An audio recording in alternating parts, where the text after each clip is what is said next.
Our robot forms will start to short out after a few minutes exposure. This is one unusual planet, whatever it is.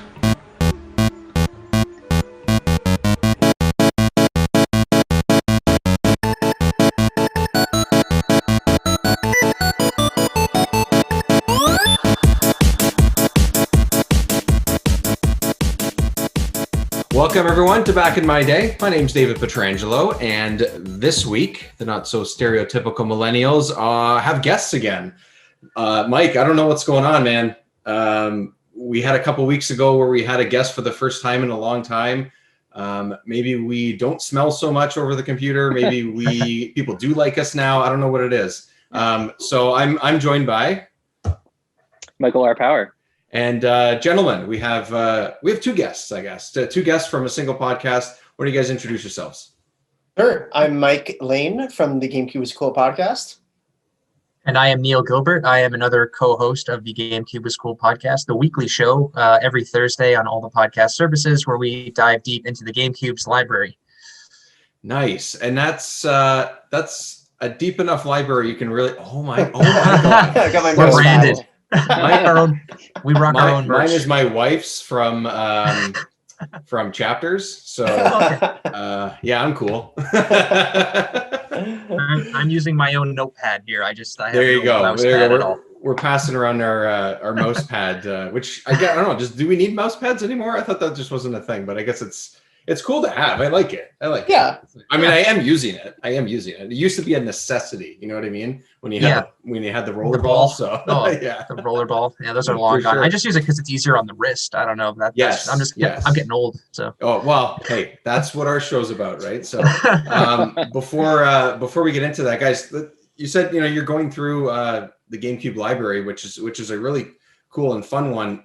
How do you guys sort of structure the show? How do you even choose what you're going to talk about and let people know sort of really what it's all about in a little bit more detail there? Well, before we started this podcast, we actually went through all 555 North American releases and tried to kind of put them in genres, put them in different episodes that we would know we would eventually talk about. And that took us a couple of days for sure. That was quite the challenge. And we found a lot of games that we had never heard of before. From there, we try and put episodes out when there's an anniversary of some sort or if there's a new game. So, for example, the Mario Golf episode is going to be going out next week or whenever this goes live. But it is going out when the new Mario Golf is coming out, obviously. So we try and structure it a bit like that.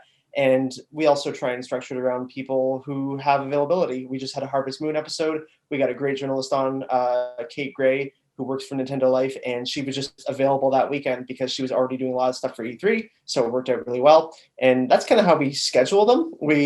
Or just sometimes we'll just be like, let's get this one over with. Let's get this puzzle game episode out of the way. And we also try and categorize it in order of release date of the games, especially early on, which has both been a bit of a pain in the ass and a bit of a I guess a positive in that we go in the order of the GameCube's library, but also that like our earliest episodes are the ones where we covered Luigi's Mansion, Super Smash Bros, which we want to go back and which we're like going back and doing again now because it's like we sucked in that first episode where we did the launch day. So for our 50th episode, we just redid that episode. So like just as we learn, like you said, the format of the episode, we started to come up with like little segments here and there that didn't exist a year ago when we started this whole thing. And it's really funny to see too, like even though we tried to time an episode like Metroid Prime, which I think we timed that with the anniversary of Metroid Prime last year, just recently with Nintendo's E3 presentation with the Metroid Dread being announced, our Metroid Prime episode was one of the better downloaded episodes yesterday. So it's really funny how like news and current day somehow lines up with our episodes that are about a completely different game from 20 years ago. So it's hilarious. Yeah. Well, people are sort of looking for the content about those games, and maybe they're listening because they're disappointed that they didn't get a Prime update or a major Prime update, I guess. Or it's perfect timing, so that's good. I think that's a fantastic way of doing it. And comparatively, we just sort of do whatever we feel like doing, I think. I was telling you guys off mic, just like, I love your Instagram page, guys. Like just all of like all the stuff that just makes me feel old every single day of movies that came out like 30, 40 years ago. It's like, geez. I mean, I'd like to say that it's a ton of research, but it's like, well, what's in here, and I put it in. I like what came out this day. I'll look on a couple of websites just to confirm, because sometimes dates change, especially early on, especially with games too. There's a lot of games in the 80s and 90s, especially where it's like, oh, it came out in March. Like, great. Cool. I think that there's like no official release date for the first Super Mario Bros. Game or something. Like no one knows when it came out, which is insane to think. It's the ridiculous, best games of all time. Yeah, like Duck Hunt doesn't really have one because was it part of the system? Was it only a pack-in? Some places had both, so things like that. And we just try and like, I don't know, it's just another way. Like that was the idea of the podcast, was to let's just look back at all these dates and just give a really simple way, easy way to just jump into a bunch of topics and stuff. So we've definitely talked about a bunch of things a million times. I know that everything Star Wars, everything probably GoldenEye, all that kind of stuff that you would like from the late to mid 90s is like 100% we've talked about probably 19 times. So okay, so in that way, what we sort of do to introduce people to the podcast, or introduce listeners to our podcast, is the guests. I did it, Mike did it, Ian did it. Everyone that's been on the show has done it. I don't think we've missed anyone. If we have, we're going to have to get them back and have their lists going. But the crux of our show is stuff that defined our childhood, and a lot of that is movies, TVs, and especially video games for sure. So you guys, Neil, Mike, you guys have your lists of a couple. It could be 2, 3, it could be 19, whatever you guys want. Of TV, movies, and games. It could be comics, books, whatever you guys might have that defined your childhood and brought you to where you are today. So I'll let you guys start. You guys can pick whichever category you want to go first, and which one of you want to go first. The floor is yours. Neil, you can go first. Okay. So I made a list of like 6 or 7 different things per category, but I'll just see what comes up naturally. I think we should probably start with video games here. I'll come up with 3 to go through at least.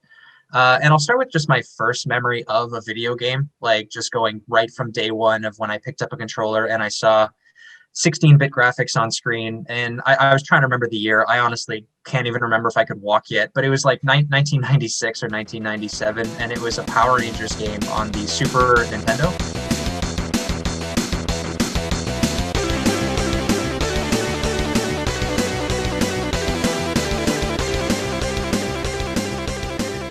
Back in like our old house. Like, again, I don't even know if I could walk yet, but I think we rented it from like a convenience store, and because we didn't have like a ton of money for new video games or anything, most of the games we got were Christmas and birthdays, and I absolutely fell in love with it. Like Power Rangers, of course, every kid in the 90s loves Power Rangers. Like it's just one of the laws of being a 90s kid. You have to like Power Rangers.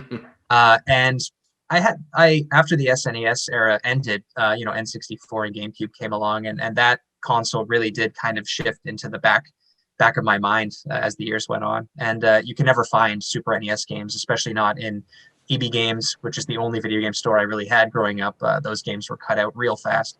Yeah. And actually, funny story is that Mike and I together, we were traveling around the States for a summer. We went for a week. We went to New York City, and I found it in a retro video game store somewhere not far from like Times Square or something. And I saw the artwork on the cartridge, and I knew exactly what it was. I remembered exactly that was like the first memory of a video game that I ever had. It's the ones with their headshots, right across it with just the logo. Yeah. Mighty Morphin Power Rangers. Yeah. Oh God, absolutely love that game. I think I beat it in 2 hours. yeah, something like that. I don't remember. Can it be co-op? I don't remember if it was 2-player or just one. I think it was. I think it's just one, but you can pick like right away from any of the Power Rangers you wanted to play. They all have their own powers and stuff too. Yeah. It's cool. Exactly. Like the characters are way too big on screen. Like they do not look like teenagers. They look like you're playing as the Hulk in a Power Rangers costume, which is hilarious. But just the color of the characters, I just have such fond memories of it, and picked it up for probably $25. The guy working at the store had no idea what this game meant to me, but as a first video game memory, has to be. He would have doubled the price if that's what it was. I was ready to pay like $100 for this game. It's like $25, and I was out of there and happy as hell. So that'll be the first game on my list. Mike, what's the first game you have there? That's only one game. Oh my god! I'll go. I do mine quick. I got NHL 04. I loved the NHL games growing up. I played NHL before that, but 04 for some reason was just so well done. and I think it was the first time you could ever do like fully dynasty mode in it, and I must have spent hundreds of hours on that game. Can we? I mean, you probably have it in your head because it's one of your choices, but I feel like there were three. The rest of us, can we guess who was on the cover? Because I think there's two covers for the 04 one. Okay, it is that year. Yeah, bad reasons, but yeah. I'm gonna guess because I think I had this one. Was it Marcus Naslund on that cover? No, that was 02 or 03, I think. That's my guess. But that was the Naslund one was the first one that they had the sort of mini mode where it was 3-on-3 or 4-on-4 or something like that. No, that for me, I'm pretty sure it's the Heatley and Sakic one, right? 04. That's right, and I had Heatley. Heatley. Yeah. Heatley. Heater. Danny All-Star. I always thought that the Heatley one was the rare cover, but it's not. The Sakic one is actually extremely rare, and that goes. Does that go for like $100-$200 for on GameCube?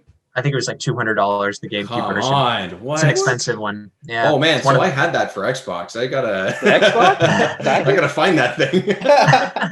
The Xbox ones, I don't know. We like to cover the price of the GameCube games. I don't know how rare the Xbox version is. I would just assume, it's probably similar. I know I had it because up until 2018 was the last time was the first year I did not own that current year's NHL game. From 1993. So in 93 it wasn't even NHL, it was NHLPA. That's right. Yeah, because NHL 94 was like the first real game, kind of. Yeah. And I still have that cartridge and it still works, and it's NHL 94 was the best one for sure. I thought I had 2004, but look, I have 2003. Oh, there you go. And on the GameCube. Jerome again on the GameCube. Yeah. 2003 has a great soundtrack. It's got some Jimmy Eat World. It's got some No One Knows by Queens of the Stone Age. Oh yes. I played the heck out of that one then. Just that the Queens of the Stone Age one reminded me exactly. Not as good a soundtrack as NHL Hits 02, which starts off with Limp Bizkit's Rolling. Yes, NHL Hits is legendary. That's the best. Those games, man. Those games. My other two games I got on here, because I also did 3, Super Mario World. I played that on Game Boy Advance, actually. I never knew that was on the Super Nintendo until many years later because I didn't own a SNES growing up. And I just think that game is indicative of my childhood every way. And then a really weird one out of left field, Space Invaders on the Game Boy Color, the first game I ever actually owned. And I still have the box for it. It's Space Invaders, but just for a tiny little, color screen. Nice. That's awesome. What else you got, Neil? I feel like we should probably move. Should we move on to movies, or do you want me to name a couple more games? All right. Four nerds sitting here talking about games. I'll finish my game. Mike came with 3 games, so I'll hit up with 2 more. So my first video game that I owned that was completely my own, I wasn't sharing it with my brother or sister, was Pokemon Yellow. I got my Game Boy Color, the lime green Game Boy Color, in 1999 with Pokemon Yellow. I unwrapped it for my 6th birthday, I guess it was, and what again, like every kid from the 90s has to like Power Rangers, and they have to be addicted to Pokemon for the rest of their lives, apparently. Played that game. Even today, still buying Pokemon games. Pokemon Snap 2, what up? Mike's playing through it. Yeah, you guys came to the right podcast because I'm the GameCube resident, the Pokemon resident here. Good. I see the Blade Runner, Star Wars posters. Oh, thank you. You're Canadian. This is a match made in heaven. NHL. Yeah, you're hitting all the right spots here. Canadian boys. Yeah, no, for sure. I mean, Pokemon, I got Blue and Red shortly after that one as well, but I remember seeing Pokemon Yellow ads on TV. I was addicted to the anime, the Pokemon cards, so that was just part of my childhood. And this was my first console. That was mine, the Game Boy Color. Had the worm light to go with it so that I could see in the dark, because those things weren't backlit yet. So, and then growing into an adult, I played Pokemon games throughout high school, college, and now as an adult, I still buy Pokemon games. So Pokemon Yellow started. Are we adults though? Are we? I think legally we officially are. We pay taxes. Okay, I guess. If you want to go legally, all right, fine. But yeah, not only adult, I'm a dad. Yeah, that's right. Yeah, I have real responsibilities. I think, and I still play Pokemon games. You got to give it up to the next generation, man. You got to show them what's up. Yeah, I'm just transferring my Pokemon all to my devices so I can give them to my daughter one day. That's why I've carried them all through the DSs, and they're all on my Switch now. That's awesome. I have so many. And she's gonna hate Pokemon. I just know it. Oh man. Did you start them at Gen 1, like on Red and Blue, or did you just start them at more? Yeah, of a you guys later? are making me feel old because you're throwing out like NHL 2004, whereas like we were like 94. Your first game was Pokemon Yellow. My first game was NES Mario and Duck Hunt, and I had Pokemon Blue. Okay. Yeah, so did I. Yeah, so I had the first one. Yeah. We were born in '93, both Mike and I, so we might be, I guess, a little bit younger. Yeah, we got a few years on you. That's all right. We'll catch up. But yeah, definitely got to get the kids started on the earlier games for sure. Yeah, for sure. And I love how they can get them all now in the like digitally, like on 3DS, on 3DS, yeah, but not on Switch though, because that would make too much sense. It'll come. I'm hoping it'll fit. I'm holding out. They're gonna re-release. They're gonna re-release 2 or 3 at a time for $100. You know, that's why. Yeah. And we'll buy them. I'm the one guy who did not keep up with Pokemon. I loved the first gen, and that's the only gen I played. That's it. When I pull up like a Pokemon Go thing, every couple days, I'm just like, what the hell am I looking at? What is this thing? It look like I don't understand it, but I still think it's fun. I still like the idea of it. I just never kept up with it. But hey man, Pokemon Snap is introducing me to characters I never even dreamt of. So right, exactly. It's a good way to get into it. And then Dave, you mentioned, I think it was Dave, you mentioned GoldenEye, that you guys have talked a ton about GoldenEye. I'm gonna have to switch gears a little bit and talk a little bit about Nightfire, which is one of the games that Mike and I have a huge history with, and one of the games that we bonded over as kids was 007 Nightfire. Shaken, not stirred. Or is it stirred, not shaken? The name's Bond. James Bond. Good evening, 007.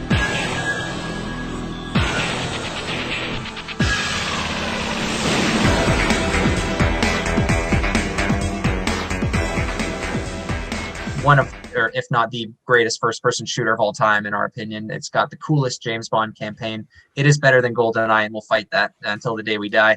But between Mike and I, we easily have thousands of hours on multiplayer playing that game.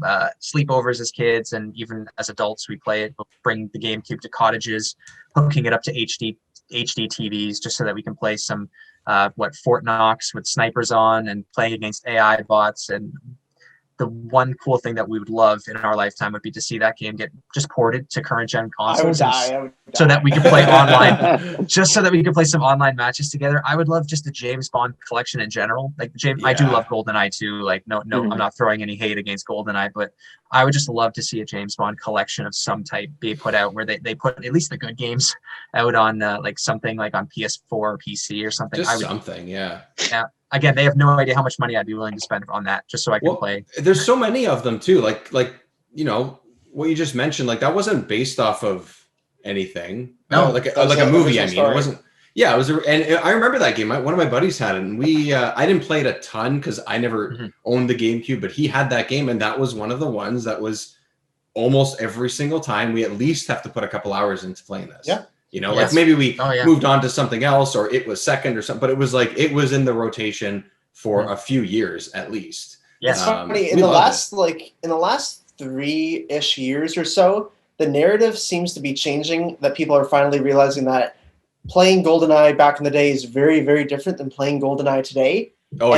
Something like Nightfire is so easy to still pick up in 2021. And you're seeing more and more people be like, oh yeah, Nightfire is like just also a really, really good game and much more fun to play today. Obviously GoldenEye was amazing in its time and groundbreaking, but it is not fun and very frustrating to play. It's frustrating, man. With those controls, it's not every intuitive N64 anymore. game is frustrating to play. We talk about them because it's pure nostalgia. It's like the little age difference that we have. It's not big, but your experience with that was it Nightfall? Nightfire. Yeah. Nightfire game is our experience with the N64 GoldenEye. Bringing it to cottages, hooking it up on TVs. Except at least you had the GameCube that had like a decent controller, which was made for first-person shooters. That's what it was originally made for. Yeah. I did play GoldenEye when it came, or not when it came out. I think the game came out like a year after the movie, which was kind of weird. But I got 97, I want to say, yeah. There was a weird like time delay with that game for whatever reason. But I did play it like in 1999 when we got our N64. That's the game we got it with. So I have a lot of time on GoldenEye as well, almost about 4 years, I guess, between that and getting Nightfire. But once we got Nightfire, that was pretty much it for GoldenEye. Yeah, Yeah. I will say, I even think Perfect Dark is much better a game than GoldenEye. GoldenEye just has the nostalgia. And Perfect Dark was only like 2 years later or something. It was pretty soon, and everyone was still playing completely GoldenEye. different. Yeah, Yeah, like it plays so much better. I just wish that there was a controller that I didn't need 3 hands to play with. Yeah. They've made some really weird like N64 controllers now, like more modern. Yeah. Like they kind of, I think I've seen them at okay. ANC Games downtown, and Yeah. like it looks pretty sweet. Like they've converted it so that the joystick makes it sense in a good spot. It's 2 handles, not 3. So there are controllers now that I'd love to pick up to see if it changes any N64 experiences, because I love the N64. I'm actually wearing a Banjo-Kazooie t-shirt right now. Oh my God. So Please I make do- another game. That never happened. Everyone's holding out for Metroid and Zelda. Like, I love those games, especially the one that they just announced. That Metroid game looks awesome. I will buy that day one. But if you give me a Banjo-Kazooie game, I will push little kids out of the way to go pick up that copy. You know, like, I don't care. I don't George care if I have Costanza. work. I will. In the fire. Yeah, like, I really don't care. You know, just get out of my goddamn way. Give me that game. What's that smell? Smoke? Smoke? Everybody, I think I smell some smoke back here.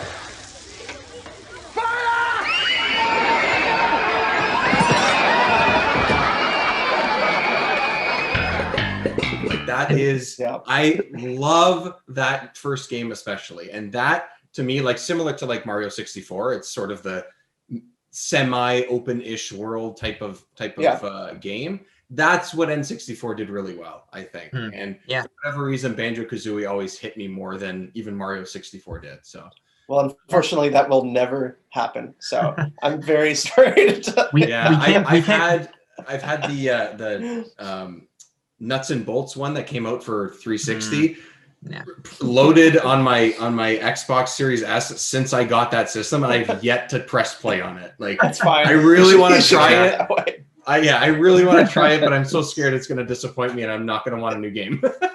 True fact, though, I picked up the Xbox One and Rare Replay just for that. Like, I bought Rare Replay, and then a few years later, I traded in my Xbox One to get a PS4, and I still have Rare Replay because that's one of the greatest collections of video games of all time. Well, Perfect Dark's on it, I think, too, right? Yep, all the Rare games from 1981 or 82, whatever. They're making like PC games, and then all the way up until Banjo.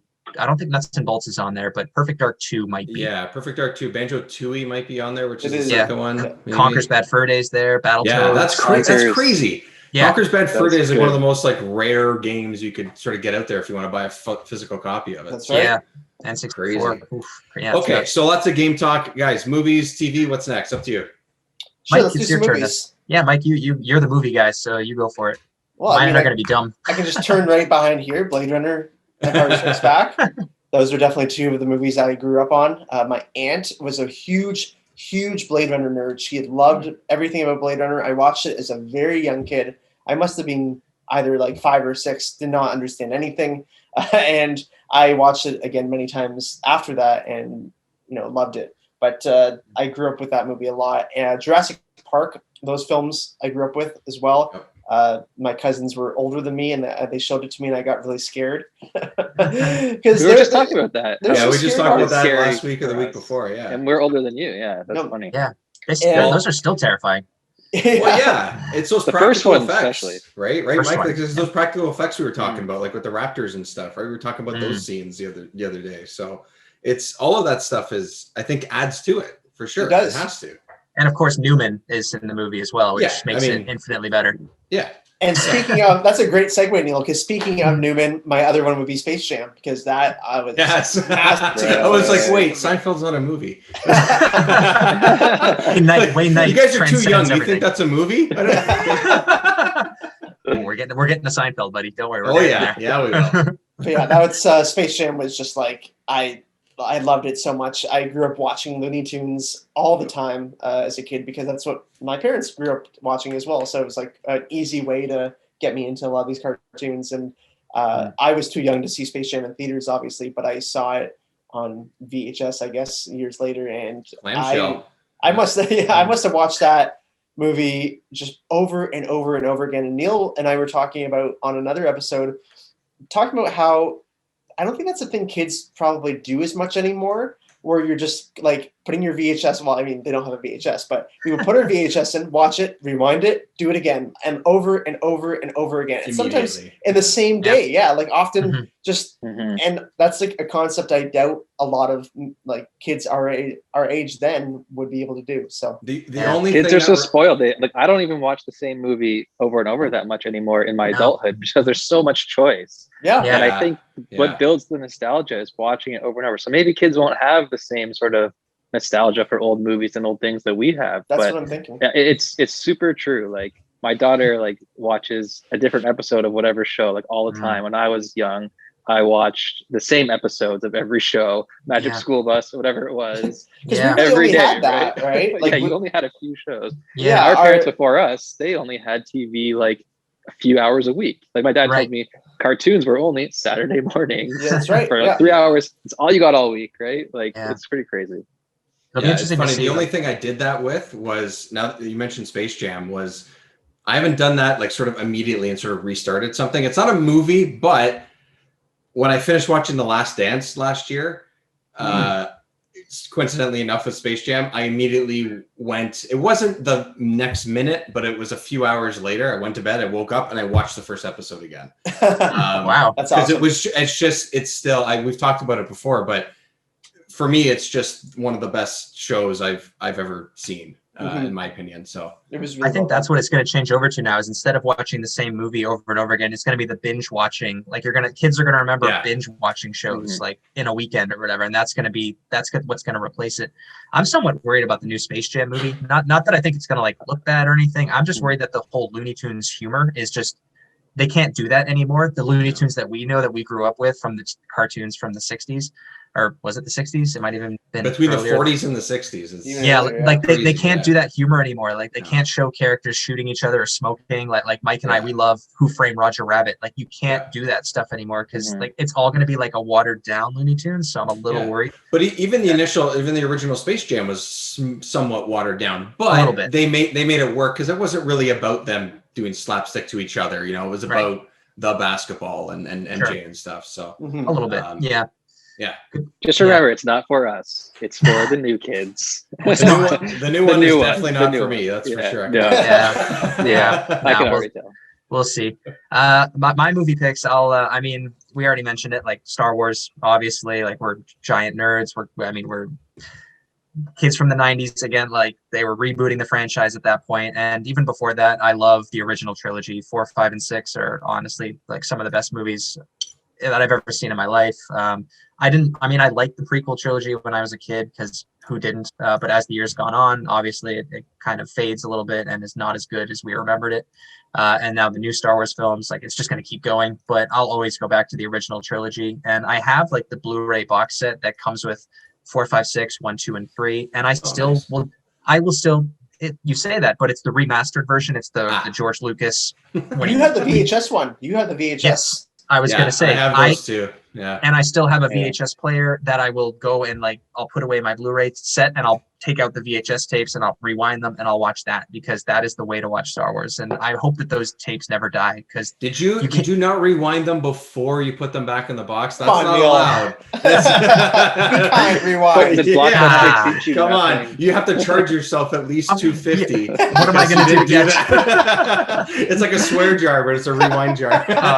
No, it's hilarious. But I mean, like, I would love to see like someone re-release the original trailer, like uncut or untweaked or whatever it was. Like there were some improvements made, I think, in the copies that I have. Sure. I have the one where on the front it's Darth Vader, a stormtrooper, and Yoda. I don't know. And Yoda, yeah, that's the special edition. Or sorry, those are the ones I have too, the black ones. Yeah, it was the one just before I think the prequel or episode 1 got announced. So it was mid or early 90s or something. Yeah, they've done a few things, but it's better or it's not as bad as some of the other crap that they've added to the movie since then. Another big important movie from my childhood, actually 2 movies, are the live action Scooby-Doo movies. Whoa. I don't know if you guys remember those ones. They're from like the early 2000s. Yep. James Gunn. Gunn, right? James Gunn. Is it really? Oh my God. Yeah. Guardians of the Galaxy. Not that bad. One of his first movies was the Scooby-Doo 1 and 2, starring Matthew Lillard, Freddie Prinze Jr., Sarah Michelle Gellar, Linda Cardellini. I think I'm saying that right. And I just remember seeing this movie. I rented the first one from Blockbuster when I was young because my parents didn't take me to see it in theaters. And again, it's one of those movies where I rewound it, played it again, rewound it, played it again. And then the second one came out and it was DVD at that point, but I did the same thing one day where I was sick, where I watched the second one 7 times in a day. It's not a joke. I was awake. I'm glad you prefaced it by saying you were sick that day and not like that's just what you chose to do with your day. And we saw Scooby-Doo 2 in theaters, Neil, did we not? I remember seeing it in theaters. I guess you were with me. I was with you, yeah. I remember seeing it with you. Yeah, I didn't think it was good. I remember that. It's not as good as the first one. The first one also has Rowan Atkinson in it, Mr. B. Yeah. It's that one. Yes, I have 100% seen that one at least a few times. Yeah. They're not good movies. I'm the first one to admit it, but I have so much nostalgia for those movies. I have them again. I have them both on like VHS, DVD, and Blu-ray. Like I just keep buying them. Anytime I can find them, I'll buy a set or whatever. So what you're saying is Scooby-Doo is, even though you talked about Star Wars, Scooby-Doo is your Star Wars. Kind of, yeah. Like I always say, like, Star Wars, Empire Strikes Back is my favorite movie, but the first Scooby-Doo movie is up there. Yeah. So fair enough. It's hard. But another movie that I'm gonna have to say from my childhood, which was a big one, I watched it with my brother, with my friends, with my cousins, is The Mummy with Brendan Fraser. Oh, so good. Same here. We love that movie. We love that franchise. Dude, I saw it the first time I saw it. I was too young. Which I have a brother who's 5 years older than me, and naturally, your older brother is gonna show you stuff that's not appropriate. Yeah, he's our age basically. Yeah, exactly. So like for years, like we were like best friends for years when we were kids, right? So like he showed me like Evil Dead when I was 4 years old, like just nice stuff that I should give. Wow, nice. That's not something a 4-year-old. So in 10 years, you have something to talk about in therapy. Perfect. Exactly. I got in trouble once when I was in kindergarten, I think, because I was quoting the Spawn movie. You guys remember that one? Oh my God. Yep. Yeah, he showed me Spawn, and I was like, I'm gonna kill that asshole. I'd say that. Teachers like calling my parents for this stuff. But no, The Mummy, I just remember The Mummy movie so vividly watching it when I was too young, and like the beetles going through the guy's skin, like eating their flesh, and like now it's cheesy if you go back and watch the Mummy movies, but those were such cool action movies that we would watch. It's still fun though. They're very fun. Yeah, they're really fun. Was it the second or the third one that The Rock shows up? Is that the second one? That's the second one. I remember CG that was bad then. Oh yeah. I saw both those movies in the theaters, and I remember the first one very vividly in the theater because one of my friends, that was like what we went to do for his birthday. So that was the movie we went to go see. And then it was his birthday 3 or 4 years later, whenever the next one came out, we saw the second one in the movie theater as well. Nice. So those stand out too. Like Mike said, we've talked about those a lot. That first one especially I consider the first Mummy my Indiana Jones. That was my like swashbuckling adventure movie. Yeah. Before I saw Indiana Jones, I saw that. Knowing now it's a sort of a ripoff or inspired by Indiana Jones. Mm-hmm. But yeah, the only problem with the Mummy is the first one is amazing and they get progressively worse. So it's not like Indiana Jones in that way, but still, I still think it's legit. Yeah. And then they remade it like 4 years ago with Tom Cruise or something. We don't talk about that. Man. Yeah. Well, you mentioned like the swashbuckling sort of reminded me, Mike, is that just like the Pirates of the Caribbean movies, in my opinion, the first one's a very good movie. I think it's super fun. I think it's really good. And then they get progressively worse to me. I don't know if that's everyone's opinion, but for me, that's what it feels like too. But yeah, man, the Mummy series in general it's a lot of fun. Brendan Fraser, man, like how could you deny Canadian icon? Yeah, exactly. Yeah, and that's exactly what it's all about, right? What a heartbreak he was back in 1998 or 98 or 99. Yeah, he was on top of the world in the late 90s, man. He had the Mummy movies. He was in George of the Jungle. He was in Jungle. Saw that in the theaters too. Looney Tunes back in action, man. He was everywhere. Bedazzled. Mike's got it. He's ready to go. He got it. So we have TV now. So we've gone through video games and movies that you guys loved growing up. What stands out for TV? I did hear someone talk about Newman and Seinfeld. So there is that. And I do know for sure that's something that we hold dear to us on this show too. So greatest show of all time. The greatest show of all time. Neil and I both watched Seinfeld when we were really young.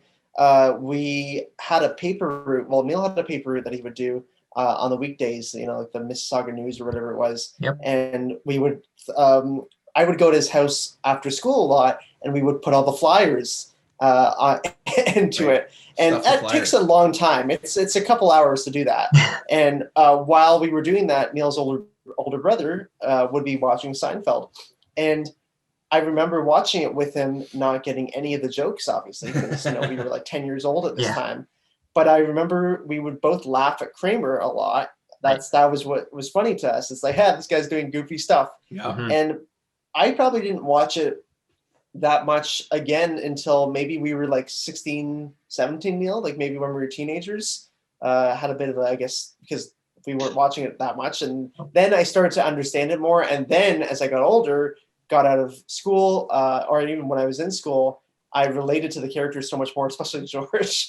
Yes. Oh, the older you get, it's George. Yeah. The more you're like, I get what George is saying. Yeah, exactly. I will send Mike like Seinfeld memes. Like when something's happening at work, we have a George meme like ready to go, or like a clip from an episode where George is trying to get fired or something like that. Where that clip where George is trying to get, like, they're trying to fumigate him out of his office or whatever. That like a very similar thing happened to me at work, where they were basically trying to get rid of me. They were trying to get me out of that office because we had like all these different locations that they didn't want me there. Yeah. And I kept going back. That was the best. No, I didn't. Unlike Mike, I didn't stop watching it. Like I kept watching it through middle school, high school. We have all the DVD sets. We even a couple of years in a row, my family and I took road trips down to Myrtle Beach in South Carolina. And it's about a 19-hour drive for those of you that don't know. And there was one year where that's all we watched on the car ride down was Seinfeld. Sure. Just my parents loved it because it's fun to listen to as well. Yeah, and I've actually heard that people have ripped the audio from the episodes and put them out like podcasts, and people will listen to them while they're driving, and like you can see it all happening. I'd love to do it too. I would love that, but especially if you've seen it before. But it's a good idea. My girlfriend started watching Seinfeld last year when the pandemic started. She was just going through a bunch of these shows that she had never seen, and she loves it now. But when she was watching it, I'd come out and I'd listen to it, and I could tell you what line was next, and I could visualize it so clearly in my mind. And I was just working and like laughing before the joke even started. And she'd be like, "What are you laughing at?" I'm like, "Oh no, don't worry, it's fine." My wife had a similar thing where she just never grew up with that show. Never grew up with really knowing much about it, like knowing who Jerry was, but not really listening to his stand-up. I listened to his stand-up when I was a kid and stuff too. Me too. I could memorize his one that is, I'm saying this for the last time, which was at the time his last stand-up on Broadway in 98 or 99, just after the show ended. I could recite that entire thing because I listened to that so many times. And my wife, we watched the entire series from 1 to, I don't know what it is, 300 or whatever number that they get to in the series over the course of probably about 7 months or something. And I'm so happy that she liked it. Like she liked it so much. And it was the same thing. Good. A joke would be coming, or I would see the title of the episode and go, "Oh, this one." Or I would see the title of the episode and go, "Oh yeah, this is a good one." And then not realize that the main premise of that episode, the funniest part that you really take from it is actually the side story. Yeah. That you really grab from it. So like, I can't even remember what episode it is now, but it's the one Jerry walks into his apartment and Newman and Kramer are making sausages and they're just like, I just that one visual of that one scene, it has nothing to do with the rest of the episode. That's just something that they do on the side for 5 minutes. But that's what stands out from that episode, and I just love it so much. My favorite is still like Newman and Kramer. The entire episode, it's them playing a game of Risk. I don't know if you remember that one. And they're like playing on this. You're in the Ukraine. The Ukraine is weak, and there's someone on the subway from the Ukraine. They like karate chops the board. I just love when he's running across the street with the piece with the board. Classic. And it lives on like every year. Like Mike and I started watching it. We were 10 years old. We're in our late 20s now. And like, even for Christmas, like my family gets me this Jerry Seinfeld book, my wife with jokes. Me that for Christmas this year. I was in my bed at like midnight reading this laughing. Like it's great. It's fantastic. Timeless. Yeah. And like, I don't want to say I don't understand people who don't like it. Cause I can kind of see if you didn't grow up with it. Like I showed it My girlfriend had never seen it either, and I at Christmas this year, we just met last year, but I showed her the Festivus episode because we were watching Christmas movies, and I was like, I want to watch this. This is my Christmas. Yes, it is. And she hasn't asked to watch the second episode, so I think that's telling. And I was also surprised when we were watching through that, like Festivus, I'm pretty sure that's the last or second last season. Like there's a lot of episodes that I remember that are either really early or at the end, and I think it is the best in the middle. I think those classic episodes, a lot of them sit right in the middle, but I was surprised. I thought Festivus was way earlier. Not that it really matters, but it's so quotable. Like it's quoted everywhere. Like the Festivus is like a meme. It's like it's on. They make like poles that they sell at Christmas time, and so good. Feats of strength. The feats of strength. That's like, but yeah, how can strength was watching the whole show? How about that? Yeah. Or your wife's feat of strength, or your girlfriend's feat of strength could be watching the whole show with you. Maybe until Christmas this year. Maybe someday. There's gonna have to be really a drought on Netflix for that to happen. Yeah, I have all the DVDs ready and waiting, man. So, but you have to load the DVD. That's fine. It takes I'll so do it. much It's coming time. to Netflix real soon. Probably. Right. Yeah. Anyway. Our other, I mean, it's gonna be the same for me, Neil. So our other one would be SpongeBob for sure. I'm ready. I'm ready. I'm ready.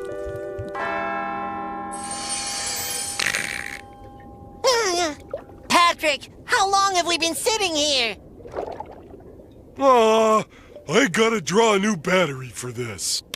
That was like our life and that's probably one of the big ones that will differ between us and you guys in terms of age difference, because when we were growing up, we grew up at the perfect time for SpongeBob, right? We were 6 years old when it debuted, and we watched it. We were at 10 or 11 when the movie came out. So it was like, like the perfect time to watch SpongeBob, because you're old enough to laugh at just the silliness of it, but you're also old enough to like get the really weird inside jokes and a lot of these like somewhat sexual innuendos.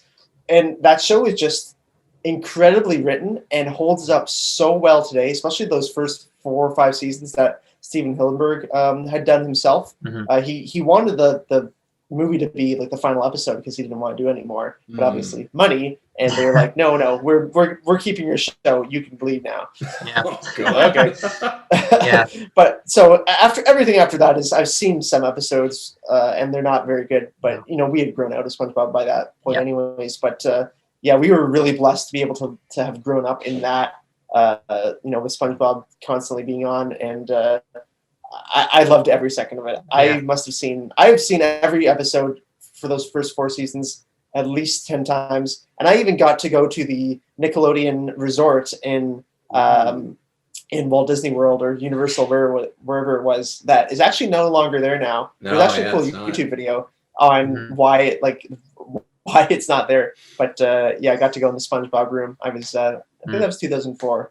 And last time I was down in Florida, it was still there, but that was, oh my God, probably 2000, 2002, something like that. So wow. Okay, it's long gone. Yeah. I would have been able to check for you last year, but the craziest thing happened last year. I couldn't go. Weird how you couldn't go. I don't know. Yeah. Really? I was down there. I just don't remember for some reason. I don't know. I just couldn't get the time off. Just couldn't get the time. Weird. Weird. No, SpongeBob. I mean, the time off. Damn work getting in the way. I'd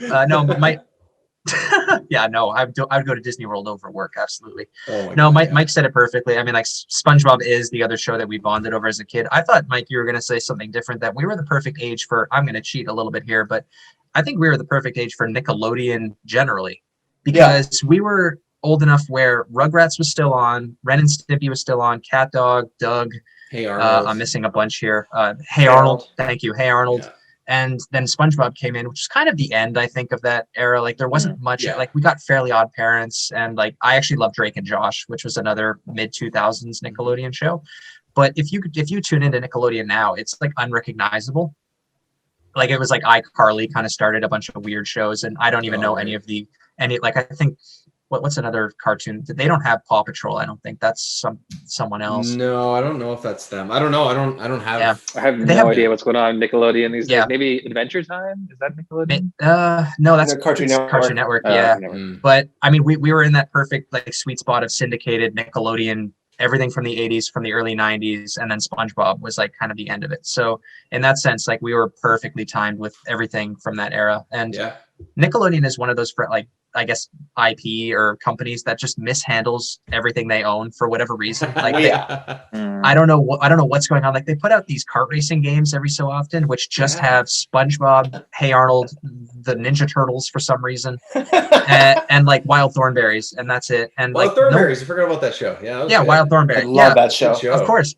But it's just this like empty game that has no like soul to it. And then like the shows never get kind of put back out, or they're not on any streaming service. So there's no way of going back to watch these shows. Yeah. Unless you can like hunt down the DVDs or I guess torrent it somewhere. Yeah. It's because they sell their rights. Nickelodeon is famous for just like, as soon as a show does well, sell everything. Pass it because they technically don't have the rights to SpongeBob. They don't really make much money off SpongeBob. It's Universal and it's Viacom. Viacom is the one who makes all the money. Which is an amazing reference in one of the SpongeBob episodes where it's a superhero episode, and like you hear like an advertisement for their superhero group, and like the actor says a subsidiary of Viacom, like right after it, and it's like the funniest SpongeBob joke I think there is. And like if like kids don't get it, but as an adult, I was like, did they just say that? That's my mom and dad would watch SpongeBob with me, specifically, especially my mom on the Mermaid Man and Barnacle Boy episodes, because Mermaid Man is Ernest Borgnine and Barnacle Boy is Tim Conway, and the two of them were on the Carol Burnett show, and they did all these sketches and everything, and that's what my parents watched. And so I remember my mom like coming into the room one time and she was like, "Oh my God, is that Ernest Borgnine and Tim Conway?" You noticed that voice also too, because I grew up watching what my parents watched, because we had a satellite that gave us my most vivid experience with Nickelodeon is Nick at Night. So the shows that I watched at night were the old 70s, 60s fit. Like I grew up watching every episode of I Love Lucy. I grew up watching Carol Burnett. Okay, I'll say it now. Maybe it's not the best, but The Cosby Show. Like I grew up watching those shows, and I love those shows. I absolutely love them. Like I've seen The Honeymooners all the way through, and all of that stuff. I was like 60 years old when I was 8, and my parents watched that. My mom is a huge I Love Lucy fan and always has been. And, Gilligan's Island and everything, like that's my Nickelodeon, is the stuff that my parents grew up with, which dates me even more than I already am dated. So Carol Burnett show holds up though. That's actually a really funny show. I watched it like, I know where, I think it was at my parents' house. This is years ago, and it was on some retro like channel. And I was watching. I'm like, oh my God, like this is good. This is still. And I remember watching it as a kid a little bit, but it holds up really well. So because most of those shows, as I'm sure you know, do not hold up today. Yeah, unless they were like their content like that, they wouldn't be re-aired because of the content in them and stuff. I don't even know now. Honeymooners. Yeah, exactly. That's what I'm getting. To the moon, Alice.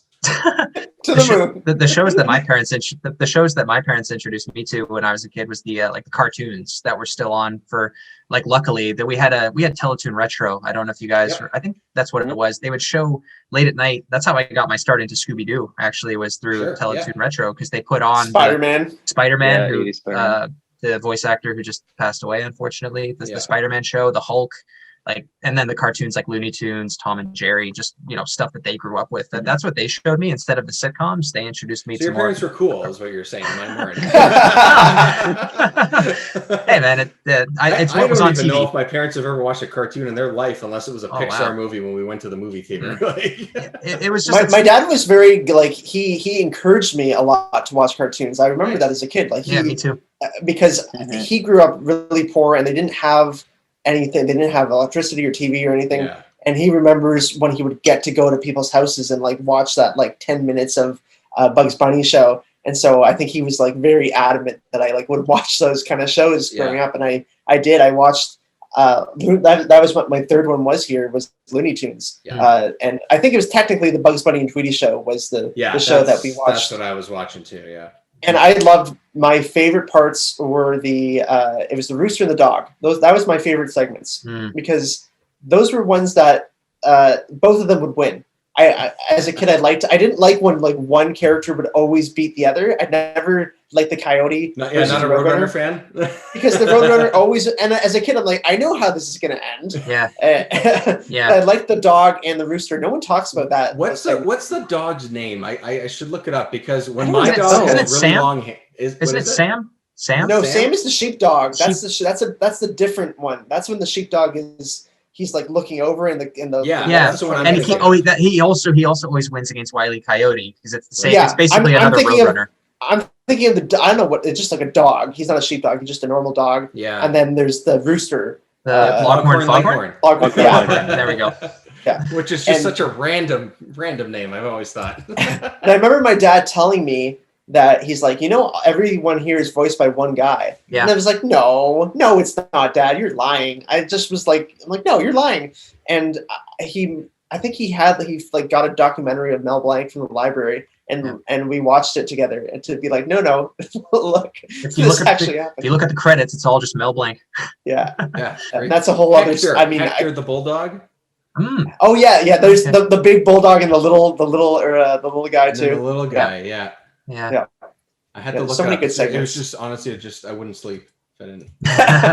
Yeah, Sam was the sheepdog. There's Charlie. There's Spike. There's Droopy.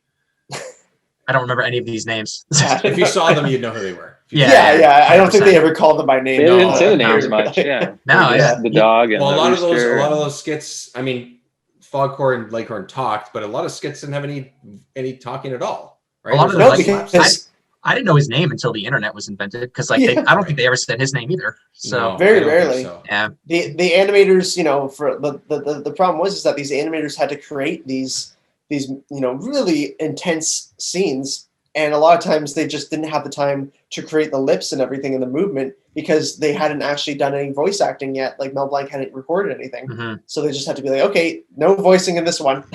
That's why there's so many. Yet it was still entertaining. It was very creative. That's the magic of it. Work. Yeah. Incredible. Yeah, and there's from the 40s and 50s mostly. Yeah. And I mean, Mike and I, we try and put a spotlight on our show on voice actors as well, because we will occasionally get GameCube games that had amazing voice acting. Like it was kind of the beginning of voice acting in games. So we try and find like any actors that we can that either were actors in movies or just like actors that are still in video games, because they were coming out in the 6th generation of hardware, and we love talking about voice acting. Like Mel Blanc is obviously like an icon to us. Tara Strong, Canadian icon. Yep, exactly. So Toronto. Yep.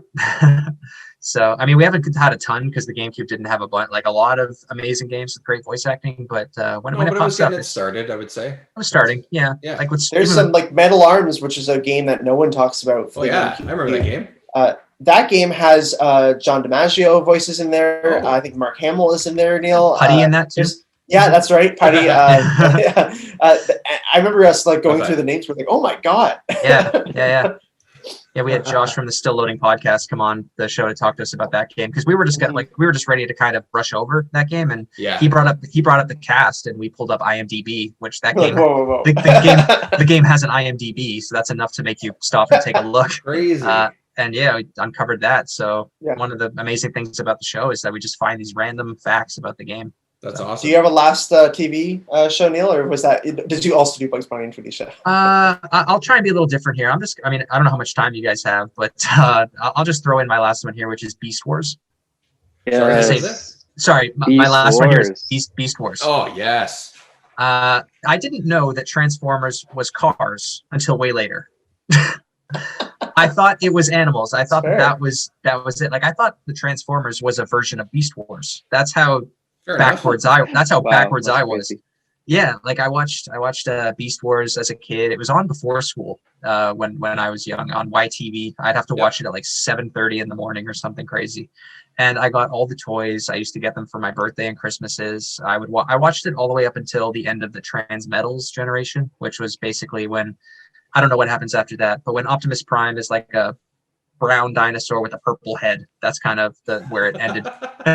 I don't have that in my head at all, so that's Optimus Prime became a dinosaur. Only the bad guys are dinosaurs in Beast Wars. What? No, not Optimus Prime. Sorry, Megatron. Oh, Megatron. Optimus Prime was a gorilla. My bad. Yeah. But no, like I just love this random show where animals were robots in disguise, obviously. And you go back now and the animation is not the best, but the voice acting is really cheesy, and it's got like hair metal guitar riffs, like All the solos time. playing. Yeah. And like they're never shooting each other. Like I guess they can never actually shoot each other, and like for whatever reason. They were all trained like stormtroopers were. That's why. Yes. Yeah. In the same. I love that show, Beast Wars. Though I love that show too.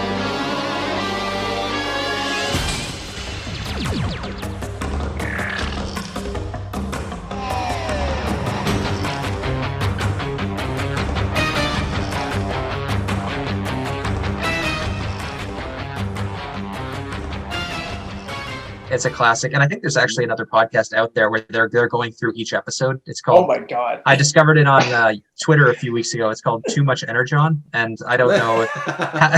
I don't know how deep they are, but I mean, like, hats off to them because I couldn't do it. But I have a soft spot for Beast Wars, and Mike and I have a mutual friend, John, who he's a huge Transformers fan. He's got basically an office that's wall to wall shelves with mostly Transformers toys. Wow. He's a huge toy collector. And like we have like kind of like standoffs here and there where I prefer Beast Wars and he loves Transformers. So it's like a joke at this point, but I love that show. And I would die. Fantastic. I would die for a Beast Wars movie. Like Michael Bay kept pumping out these Transformers movies. Like there's like 7 of them or something, and Mark Wahlberg's in them, and they're like no one likes them. And I'm just sitting in the back, like, can we please get a Beast Wars movie? No one will like it, but that's fine. At least I'll have it. Yeah, at least one person, dude, or at least 4 happen. people will want to watch it. Yeah, exactly. Hollywood's gonna mine everything. It's gonna happen. Just hold out. You just have to survive a bit longer. I'm a few more holding out, pandemics, maybe. Maybe. I'm holding out. Like they just made like a Woody Woodpecker movie. They put out a Tom and Jerry movie a while ago. Like you're right. Nothing is dead. And like I said to my girlfriend a few months ago, Ethan, I was like, look, if there's ever a Beast Wars movie, I want you to know we're going to the midnight release. And she's like, don't worry, they're never making a Beast Wars movie. And I was like, I know, but just in case. I've taken my wife to a couple of Star Wars the first night. We went to go see. I mean, Dark Knight ended up being an amazing movie, but we saw that the first. We saw that the first night. You know, one of the best movies ever made. She's still around, man. She said she said yes after that. So I think you might be okay. Just stick it out just a touch longer. So it could be good. It could be good. Our first date was to go see Superbad. Like what the, you know, like oh my god, so, it's a great movie. It is, but on a date, what was I thinking? Yeah, that's true. That's true. Yeah, Beast Wars reminds me of because I never had cable. I grew up in an area where there was I didn't have YTV. I didn't have Cartoon Network or any of that stuff. I had like the 6 channels and that was it until we ended up getting like this satellite thing years later. So I remember going to my cousin's place that lived in the city, that lived in North York, lived in Toronto, and we watched Beast Wars and Reboot. And those are those 2 shows match up for me. Like I think they probably played them back to back. Very similar animation, are out at the same time. Probably Reboot maybe had slightly better story writing type of stuff, but from what I remember anyway. And those 2 shows, if you mention one, I automatically think of the other as well. So same. I just want to give a quick shout out to Reboot. It's also a Canadian-made show. Yes, it is. Well. Yep. And yeah, it's just I wish they would make that animation updated as opposed to the somewhat stupid redo that they did a few years ago. Yeah, the reboot.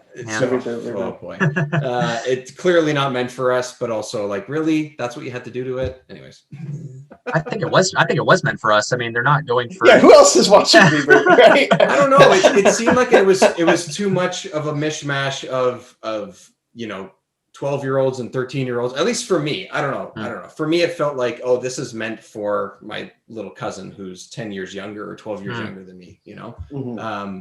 For me anyway, but also me and Mike are super old. So there's also that. Covered that. I didn't even see the reboot, so I guess I won't check it out now. I wish I could say it's worth your time, but it's not. Nah, that's fine. There's so much to do. Yeah, exactly. Oh, yeah. There's so much Beast Wars to get a hold of, and Seinfeld to rewatch. So you have to... that's more like it. Yeah. Yeah. Okay, gents. Thank you so much. This has been awesome. clearly we could go and do this for like 4 hours if we really wanted to. So, but again, just so everybody can keep up with where you guys are and your show and everything, where can everyone find it? What's it called? And go from there. Sure. Mike, did you want me to do this? I usually end the episodes with that. All right, cool. So yeah, we are the Gamecube Was Cool podcast. We're a weekly show. We're on all the podcast services, Spotify, Apple Podcasts. That's where most people seem to find us. We're also we also have our social media. We're at the Gamecube Pod on pretty much everything: Instagram, Facebook, Twitter. We also have a Patreon where the Gamecube Was Cool. If you want to support the show, every dollar helps us grow the show. And we have a website too, the GamecubeWasCool.com. That's where we kind of put everything in one spot, so you can find where to download, how to support us. We have a little shop there as well. We are about 55 episodes in, if this goes live in mid to late June. But we've already done a bunch of GameCube classics like Super Mario Sunshine, Melee, where we've got a Mario Golf episode coming up. We've done most of the Zelda games at this point, like the collections and Wind Waker. But yeah, the point of the show is mainly just to go back and look at all 555 North American GameCube games, which is insane to think about. We're almost halfway done now, though, so quite a big back catalog already. Yeah, I think we're just about at 273 games. Yeah. So about halfway there. So if you jump on the bandwagon now, you've got another 55 episodes or so to go, listening to Mike and I every Thursday. Amazing. And Mike, as the brains of the operation and the guy who does the spiel as well, where's everyone keeping up with us? Yeah, follow us on social media at DayBackIn if you want to feel old. And you can find our podcast Back in My Day on your podcast app of choice. Rank, review, subscribe, it all helps. And you should think of me for the Spider-Man episodes, because Spider-Man 2, if you haven't done it yet, Spider-Man 2, the GameCube, was my favorite GameCube game of all time. We've unfortunately already covered Spider-Man. You did? Okay. Well, I hope you liked it. I hope reviews. And I love Spider-Man 2. Mike doesn't think it ages as well. I disagree. That's kind of where that episode landed. Battle. Mike prefers Ultimate Spider. I won't spoil it. Mike prefers Ultimate Spider-Man, but go back and check it out. We have already done the Spider-Man episode. That's one of the not issues, but it's something that we found with the show, is that people, like new followers, have found us and they wanted to come on a show that we already did. So we're trying to figure out a way to, I guess, alleviate that, to get other people. Well, we're going to do some revisited episodes, especially once we're done the catalog right away, because I love the Spider-Man games. Oh man, Spider-Man, so sweet. Yeah, man, Spider-Man 2 was my first GameCube game, so I adore it. That's one of my favorite games from that generation. And big shout out to you guys on Instagram, by the way. I love your page. Like every day, I have an alert on my phone set up for every time you post, because I want to know what I want to know what happened 20 years ago today or whatever. It's awesome. I bring it up like at dinner with my family, or like with my girlfriend. I'm like, did you guys know like Monsters Inc. came out 25 years ago? Like, did you know that it's the best Pixar movie ever made? Oh, sorry, that's just me. Sorry. But yeah, I mean, like, I forgot I didn't put that in the post. Sorry. Yeah, no, I love it. So keep it up as well. We're glad we can make young guys like you feel old. That's that's the goal. It's not hard to do. But virtual high five, Mike. We did it. Okay, guys, thanks so much for joining us. We will also be heard on one of your episodes coming up as well, so everyone look out for that. And thanks everyone for listening. We will talk to you soon.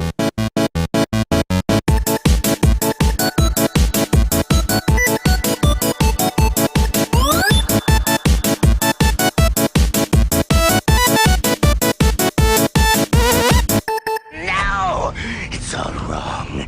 This cannot be Earth. Megatron, you failed. Not only did you fail to destroy the Maximals when you had the chance, you failed to bring us to the right planet. We stole the golden disc for nothing.